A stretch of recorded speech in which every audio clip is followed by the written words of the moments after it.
साथियों नमस्कार। साथियों, 8वें वेतन आयोग से जुड़ी हुई एक बड़ी खबर के साथ, और एक ऐसी खबर जो सीधे सीधे करोड़ों केंद्रीय कर्मचारी और पेंशनरों से ताल्लुक रखती है।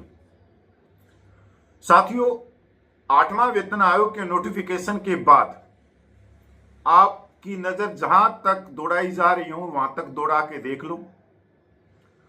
सोशल मीडिया प्लेटफॉर्म पे, बड़े बड़े अखबारों तक, इलेक्ट्रॉनिक्स मीडिया चैनलों तक एक ही खबर है कि 1 जनवरी 2026 से लेकर 2028 तक कितना एरियर मिलेगा, और जिनका न्यूनतम वेतन 18,000 रुपये है उसकी बढ़ोतरी कितनी होगी, क्योंकि वहीं से शुरुआत होगी। अब इन सभी सवालों के जवाब एक इंग्लिश का अखबार है, बड़ा अखबार है, फाइनेंशियल एक्सप्रेस ने दिया। और फाइनेंशियल एक्सप्रेस कहता है कि जो 3 साल का एरियर है वो 2,85,000 से ऊपर जाएगा। 2,85,000 किसका जाएगा? जिसका न्यूनतम वेतन 18,000 रुपये है, या किसी की 18,000 रुपये पेंशन है तो 2,85,000 रुपये मिलेगा। साथियों, पूरी खबर पे चलते हैं, क्योंकि ये जो खबर है ये सीधे सीधे करोड़ों कर्मचारी और पेंशनरों से संबंधित है, और आपके दिमाग में उठे हुए सभी प्रश्नों का हल या उत्तर ये अखबार दे रहा है। तो चलो साथियों, इस पूरी खबर पे चलते हैं। 8वें वेतन आयोग से जुड़े 2 सबसे चर्चित मुद्दे हैं।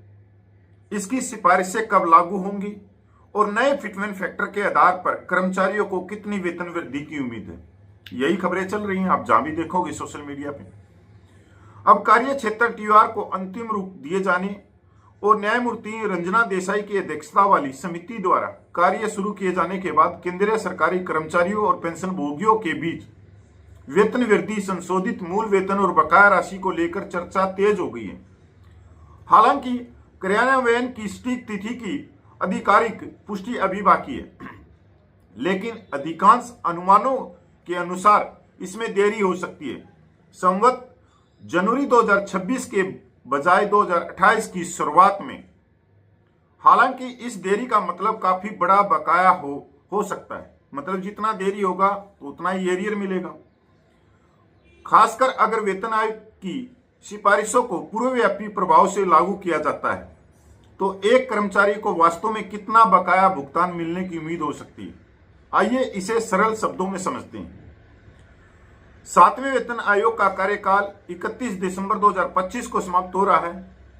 निरंतरता सुनिश्चित करने के लिए सरकार ने 8वें वेतन आयोग की अधिसूचना जारी कर दी है और उसके कार्य क्षेत्र टीआर को मंजूरी दे दी है। आयोग को अपनी रिपोर्ट प्रस्तुत करने के लिए 18 महीने का समय दिया गया है। पिछले रुझानों को देखते हुए रिपोर्ट जमा होने के बाद सरकार को आमतौर पर सिफारिशों की जांच, अनुमोदन और अधिसूचना जारी करने में 3 से 9 महीने का समय लगता है। इसे क्रियान्वयन के लिए 2027 के अंत या 2028 की शुरुआत या 2028 के लास्ट अधिक यथार्थवादी समय सीमा लगती है। मतलब 2028 के लास्ट तक हो सकता है कि 8वां वेतन आयोग रिवाइज हो जाए, पे पेंशन रिवाइज हो जाए।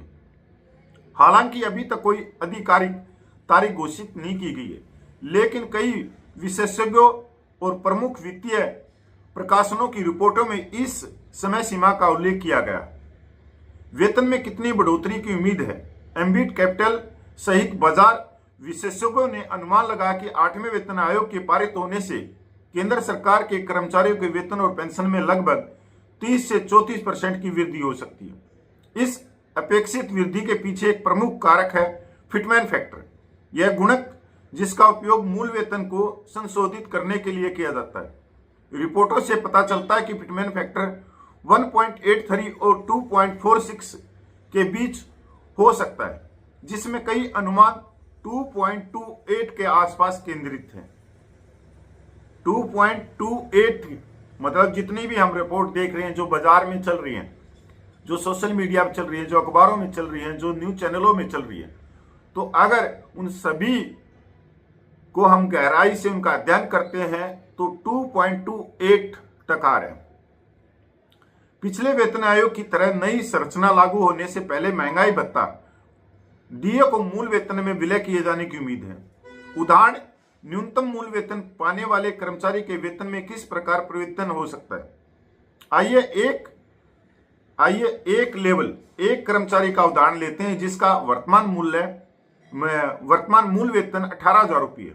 वर्तमान में महंगाई भत्ता और अन्य भत्ते जोड़ने के बाद इस कर्मचारी का सकल वेतन लगभग 35,000 रुपये प्रति माह है। यदि 8वें वेतन आयोग के परिणाम स्वरूप कुल वेतन में 34% की वृद्धि होती है तो संशोधित सकल वेतन लगभग 46,900 रुपये प्रति माह होगा। इसका मतलब है कि प्रति माह लगभग 11,900 रुपये की वृद्धि होगी। यदि इसे 2028 की शुरुआत में लागू किया जाता है तो कितना बकाया चुकाया जा सकता है। यदि 8वें वेतन आयोग जनवरी 2028 में जनवरी 2026 से प्रभाव से लागू होता है तो कर्मचारी को 24 महीने के बकाया वेतन का हकदार होगा। उपरोक्त उदाहरण में मासिक वृद्धि 11,900 रुपया, बकाया अवधि 24 महीने, कुल बकाया 2,85,000 रुपये का एरियर मिलेगा। यह सिर्फ 2 साल का है, 2026 का 2027 का। अगर 2028 के लास्ट में जाके ये संशोधन होता तो 3 साल का एरियर 2,85,000 से ऊपर जाएगा। इसलिए न्यूनतम मूल वेतन पाने वाले कर्मचारियों को वेतन संशोधन से ही बकाया के रूप में लगभग 2,85,000 से 3 लाख रुपये मिल सकते हैं। उच्च वेतन स्तर वाले कर्मचारियों के लिए बकाया राशि स्वाभाविक रूप से बहुत अधिक होगी। जिनका वेतन ज्यादा है, पेंशन ज्यादा है, उनको ज्यादा होगी। बकाया राशि उतनी महत्वपूर्ण क्यों है जितनी की वेतन वृद्धि स्वयं। ऐतिहासिक रूप से वेतन आयोगों के लागू होने के दौरान सरकारी कर्मचारियों के लिए बकाया राशि सबसे बड़े वित्तीय लाभों में से एक रही है। यद्यपि क्रियान्वयन में देरी अक्सर निराशा का कारण बनती है, लेकिन पिछली तारीख से किया गया भुगतान प्रतीक्षा की कुछ हद तक भरपाई कर देता है। 7वें वेतन आयोग के मामले में 2016 में सिफारिशों को लागू किए जाने पर कर्मचारियों को काफी बकाया राशि प्राप्त हुई, जबकि आयोग का गठन बहुत पहले ही हो चुका था। 8वें वेतन आयोग द्वारा किन किन चीजों की समीक्षा की जाएगी। 8वें वेतन आयोग का दायित्व केवल मूल वेतन संशोधन तक सीमित नहीं है, यह निम्नलिखित की भी समीक्षा करेगा। एचआरए और परिवहन भत्ता जैसे पेंशन और महंगाई राहत संरचना, ग्रेच्युटी और सेवानिवृत्त लाभ, वेतन समानता और प्रोत्साहन संरचनाएं। यह सभी बदलाव आयोग द्वारा अपनी रिपोर्ट प्रस्तुत करने और सरकार द्वारा अपनी मंजूरी देने के बाद ही अंतिम रूप दिए जाएंगे। अब फिलहाल कर्मचारियों को अंतिम रिपोर्ट में घोषित उपयुक्तता कारक, सरकार द्वारा अनुमोदित क्रियान्वयन तिथि, वेतन वृद्धि और बकाया के लिए बजट आवंटन और नई वेतन संरचना के तहत महंगाई भत्ता डीए के समायोजन पर नजर रखनी चाहिए। जब तक 8वां वेतन आयोग लागू नहीं हो जाता तब तक महंगाई भत्ता और महंगाई राहत मौजूदा नियमों के तहत जारी रहेंगे। यदि 8वां वेतन आयोग 2028 की शुरुआत में लागू हो जाता है तो केंद्र सरकार के कर्मचारियों को 30 से 34% वेतन वृद्धि के साथ 2 साल का बकाया वेतन भी मिल सकता है। न्यूनतम मूल वेतन पाने वाले कर्मचारी के लिए इसका मतलब 3 लाख का एक मुश्त बकाया भुगतान हो सकता है। हालांकि अंतिम आंकड़े उपयुक्तता कारक, भत्ते की संरचना और सटीक क्रियान्वयन तिथि पर निर्भर करेंगे। यह सभी बातें आयोग द्वारा अपनी रिपोर्ट प्रस्तुत करने और सरकार द्वारा अंतिम निर्णय लेने के बाद ही पता चलेगी। साथियों, एक चीज तो बिल्कुल क्लियर है कि जो मार्केट में जो खबरें आ रही, चाहे वो अखबार है चाहे न्यूज चैनल है, अगर उन सभी का आप अध्ययन करोगे तो वो जो फिटमैन फैक्टर दिखा रहे हैं वो दिखा रहे हैं 1.85 से लेके 2.28। इससे क्या होगा कि अगर हम 2.28 का भी फिटमैन फैक्टर लेके चलते हैं तो 2,500 या 3,000 रुपये की बढ़ोतरी होगी। तो जैसे यह इस अखबार ने बताया है, फाइनेंशियल एक्सप्रेस ने, तो कहीं ना कहीं ये बात तो इससे छूट गई कि जब 90% मीडिया, न्यूज चैनल, अखबार 2.28 पर मोहर मार रहे हैं, तो 2.28 से ऊपर नहीं जाएगा। तो इससे कर्मचारियों की जेब में कोई खास पैसा नहीं आएगा, ना ही उनके जीवन में कोई बदलाव होंगे। अगर 2,500-3 हजार रुपये के बदलाव को आप मानते हो कि 2,500-3 हजार रुपये ज्यादा जेब में आ जाएंगे तो आप हेलीकॉप्टर खरीद लोगे, तो नामुमकिन है।